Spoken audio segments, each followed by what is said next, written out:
Ikastolaren filosofia, jantokia eta sukaldea erabiltzen dugu zerbitzu on bat emoteko.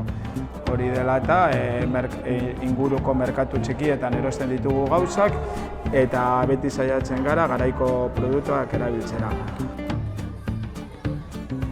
Proiektu piloto moduen holan ikasi ginen, eta zer esango dugu niri buruz dana onura. Umiek egun hurbil-hurbileko produktu jaten ari dira, arrain freskue, bertoko barazkizek, orizoa bebai bertoko Nafarroko orizoak.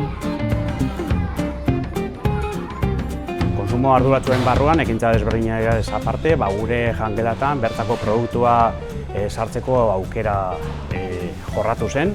Eta Herrigorak eta Fagor taldeak dituzten apur bat printzipio berdinekin, bai auzolana, elkarlana, euskara eta bertako eta tokiko eta kalitatezko produktuen ekoizpena, Herrigora gure menuetan presente dago.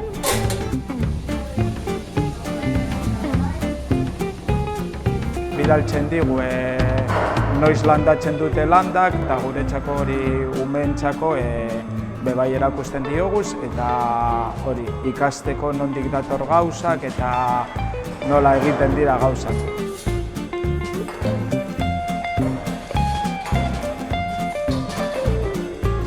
Nik uste dut penagarritze dela ez emotie ume guztizeri eskubidea osasuntzu jateko eta hurbilekoa jateko, ezta?